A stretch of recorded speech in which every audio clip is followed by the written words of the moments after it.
So I have a quote that I came up with back in 2020, and it goes like this. A drop in the ocean creates ripples. Many ripples create waves, and enough waves can change the tide. And no sooner have I realized that this was a very profound thing for me to say back in 2020, even when I didn't realize the exact impact of it until today. I mean, I have other amazing stories, but this one just blows them all away. Okay. One of my moms in my community had a home birth after a previous cesarean, and she had type 1 diabetes. She did this because last year she came into my Empowered Birth community, my Facebook group. And at the time when I was helping her, like, she was just trying to avoid a C-section. She just wanted to have a VBAC. And it wasn't even about having a home birth yet. It was just wanting to avoid that C-section. She desperately wanted a home birth. And at the same time, she had type 1 diabetes, and she didn't think that she'd be allowed.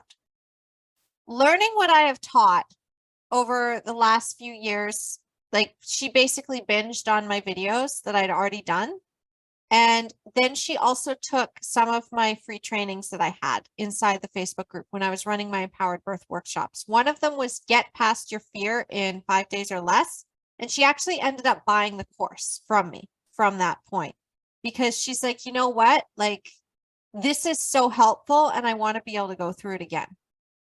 Now, the thing is that when I decided to do this, the first time, it was just because I was good and ticked off after the birth of my son, which yesterday marks the anniversary of when I got good and mad at the system, basically.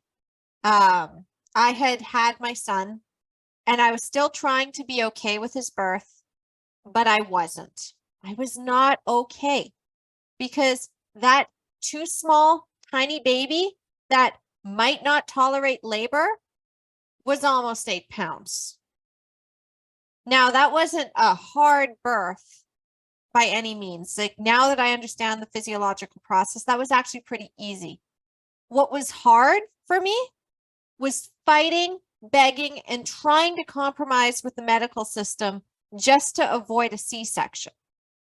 The part that really gets me and drives me crazy, and I saw this, another mom was kind of pushed into this. It was kind of triggering yesterday, and I had to breathe through it.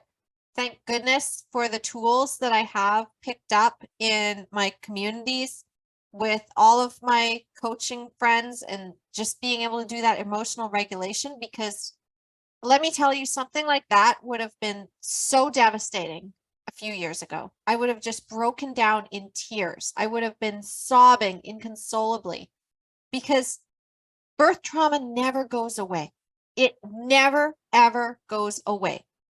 It can get less over time, but you never forget your birth. You never forget how that power was stripped from you. You can have tools and be able to work through it and to reclaim your story, as this mom did, and as I did as well, and as a lot of women in my community have done, by having another baby. However, that first experience, you're still like, I got tricked. I still fell into that trap. I still crumbled under the pressure. I thought that I was going to be able to stand up for myself, and I didn't advocate hard enough. I didn't fight hard enough. Well, let me just tell you something that, like, I just have to say is, like, you don't have to freaking fight. You shouldn't have to fight at all. It's not fair that we are told, well, you just didn't fight hard enough. No, we shouldn't have to fight. We shouldn't have to beg. We shouldn't have to compromise. We shouldn't feel like we crumbled under the pressure. We shouldn't feel like that. We shouldn't feel like our power is stripped away from us. And yet that is the experience of so many women. So 10 years ago, when that happened to me as a strong, independent woman, I just did not know what impact yet I could make. All I knew was, this thing happened to me. I never want it to happen to me again. I'm going to do the work of making sure that this doesn't happen to me. So I dove deep into research, and I went into the birth community, and I was pulling back the curtain, and I was looking at all the mistakes that I had made, the mistakes that my friends were making as well. I saw it, and I've also been able to see patterns, and I've also had a little bit of experience in how the system is set to rig against us, specifically women. So as a woman, we already are at a disadvantage. Why? Because the systems were built back when we were literal property. I'm not saying that men don't try to help, because there are a lot of really good men out there that are doing their best. However, the thing is that you have to build things back up. You have to learn how to dismantle what's not working and then take it apart and recreate it. And this is what happens when basically what I'm trying to do is I'm trying to make an impact here in my own way. At the time, I was just pissed off. And at the time, I just wanted moms to know about this. I wanted them to know so they wouldn't get tricked.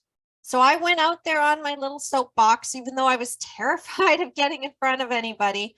And I started speaking out about this.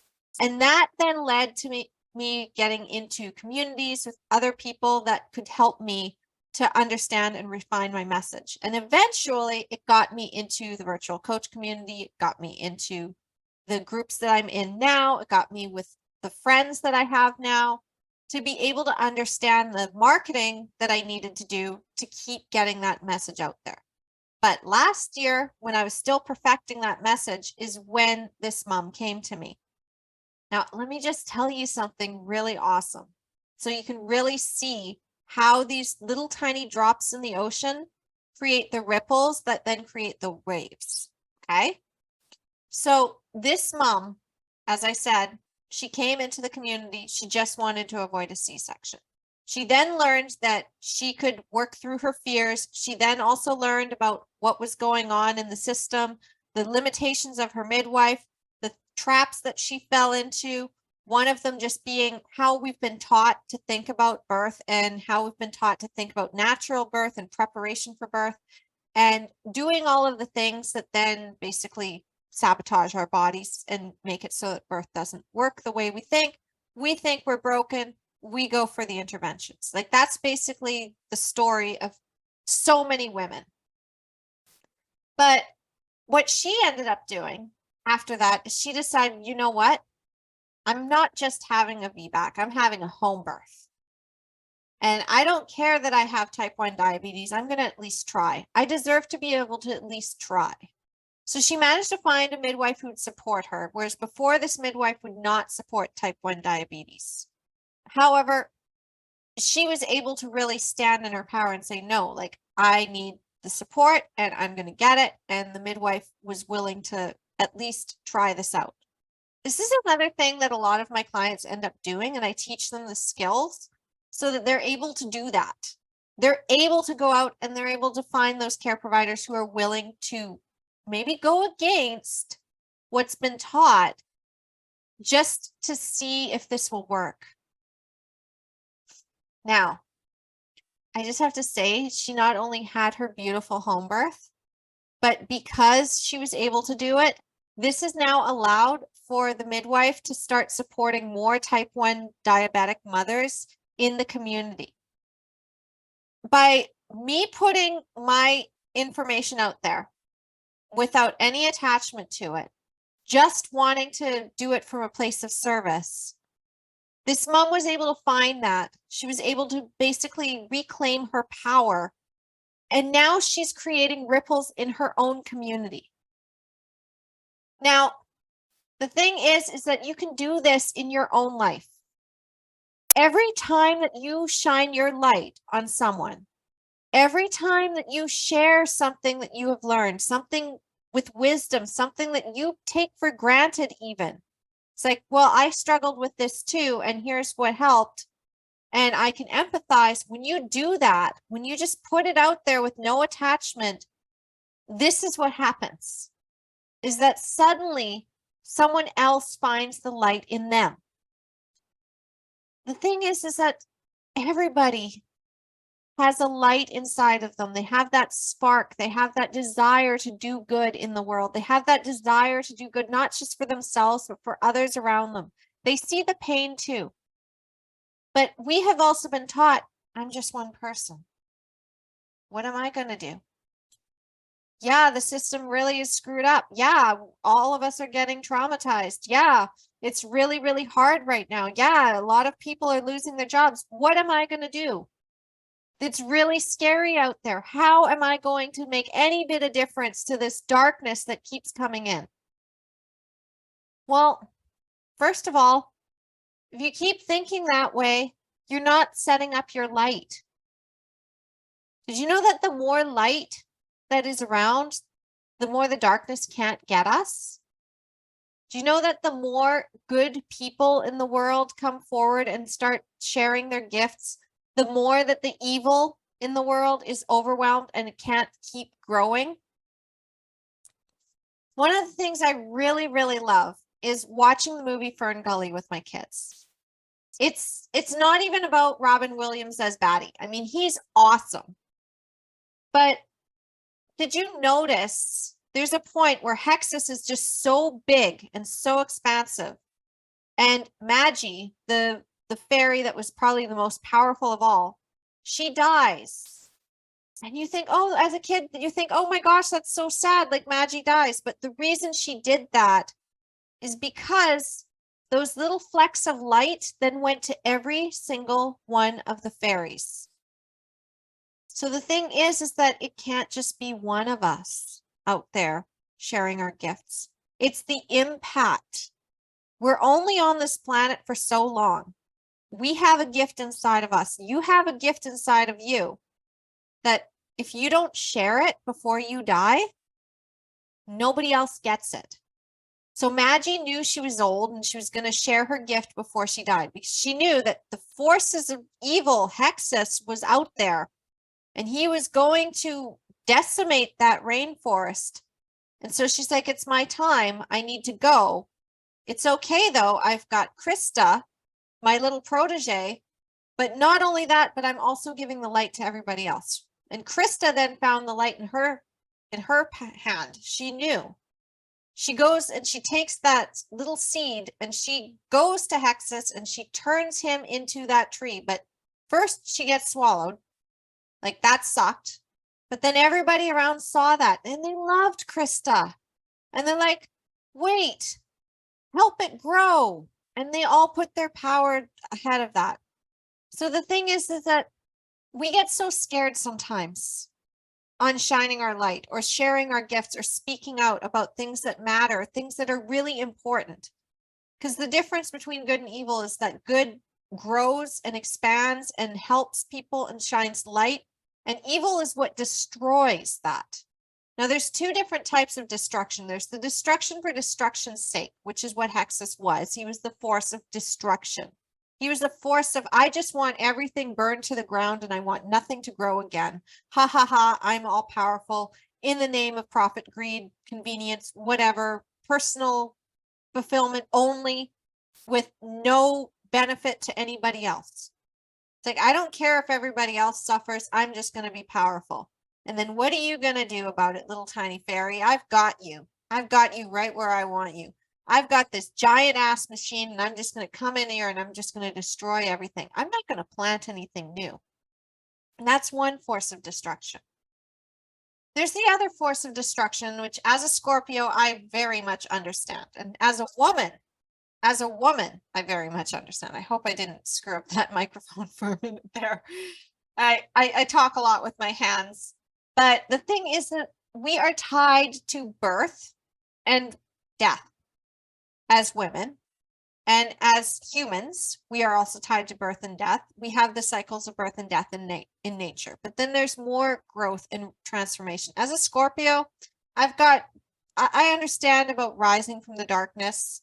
And I understand that sometimes you need to let something die in order for something new to live. That is different. So I will destroy some things that no longer serve.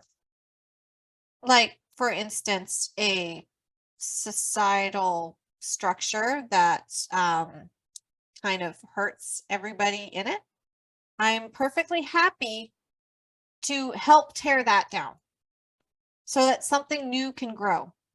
Because the structures that hurt us, they need to be dismantled. There's still some good parts. We still need structure. We cannot have chaos. Don't get me wrong. We cannot have chaos. We cannot have overall control, though, either. We can't have the dark forces controlling everything. That doesn't work. That's when everybody suffers. Anyway, the thing is, though, is that the impacts that you make, you have to stop being afraid to make it. If you have a gift inside of you, you know it's going to help a lot of people. You have to be willing to be the one to stand up. And I used to be terrified. I used to be like, I'm just a mom. What if people don't like this? What if they get mad at me? What if somebody accuses me of something and they try to shut me down? And then one day I just saw the impact I was making, and I saw what this was doing for moms, and I saw the light that was being produced. And I'm like, you know what? I like to see them effing try. Because the thing is, I don't plan to go down without a fight. In fact, I had someone try to shut down my little blog before, and Facebook has actually tried to shut down my videos, albeit because of their algorithm and they're looking for inappropriate content, but still I was shut down. And you know what? This is why it's really important for you to not just focus on the technology itself, but also focus on building relationships with people. When you're wanting to make that impact, you need to know one thing. You need to connect to others. You need to connect to others who resonate with your message, and you need to connect with others who understand your message, may not necessarily be the ones that you're serving, but are going to look at you and say, that is amazing what you do. I don't have anybody that I can directly connect you with, but what you are doing is amazing and it's helping a lot of people. And I'm past that point, but I just remember what it was like for me, and good for you. That is what you want. You want people to be coming to you and saying, I wish I'd known this 30 years ago. I would have definitely needed you back then. Because then you know that you have light. And here's the thing about light, is that when you get into a group of other people who are all shining their light, that collective wisdom, it creates even more light. I am in the most amazing communities. I have the most amazing friends who are all out there shining their light. In fact, now when I'm looking for friends, I'm looking for those people who have that light inside of them. Maybe it's a tiny little spark, but it's there. And I know that if I nurture it, it's going to grow bigger. So you better believe that I am nurturing this light inside of this mama who has had this amazing home birth experience. And I am doing that with a lot of my community members now, because it's just so inspiring. And you can do that for anybody in your life. You can do that for a stranger on the street. You can go out and you can see someone who is down on their luck, and you can just look at them and you can give them a sandwich, and you can say, when you get back on your feet, pay it forward. That's what the pay it forward movement basically embodies for me. Like, that's how I feel about it. It's like, we're all here to shine our light. And that's really the message that I want to get across, is that we're all here to enjoy our life. The more you fill up your own cup with things that you're passionate about, like passionate about helping people, passionate about learning, passionate about picking up a new skill. Like, I get to learn the piano now, and I'm so excited to be able to do this, because that's another skill that I get to have, and I get to create some more value, not just for myself, but for other people. I'll be able to play, and someone's going to watch me, and they're going to be like, oh my gosh, I really love hearing you play. And I'm just going to be like, I feel so good because I get to play. Whereas I mostly just got to hear songs, I'll get to play them.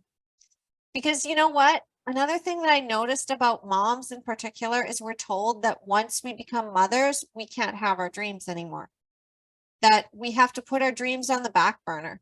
That our dreams don't get to be utilized. Like we don't get to do anything until after our kids are grown. And a lot of moms, we start later in life. So we're in our 30s and our 40s and we're having our babies and we're raising our kids still. And then what? We have to wait until we're 60 to be able to play, to be able to learn things, to be able to dress up, to be able to feel good. No, no. Throw that out the window. I am not for mommy martyr syndrome. I am not for that at all. In fact, I have got some strong boundaries in what I will and will not allow. And I've got some strong boundaries when it comes to things that people try to tell me how I should parent now or how I should be as a mom. And they say, well, you know, you can't go out and you can't really want to go and get a new partner, because if you do, I mean, what's that going to do for your kids? It's like, well, first of all, do you think I'm going to pick a partner that's not going to be nice to my kids? No. But I'm not going to let the fact that I have kids stop me from living my life. I can have both. As moms, we can have both. I'm not going to let the fact stop me that I have kids stop me from building a massive empire. No way. I can have both. I'm not going to let the fact that I have children stop me from living the most extraordinary life and going down to the beach when I want, and to be able to learn skills and to dress the way that feels right for me. Just because I'm a mom, that's not all I am. I'm a human being, and we all are. We're all human beings. And our kids actually need us to have full lives.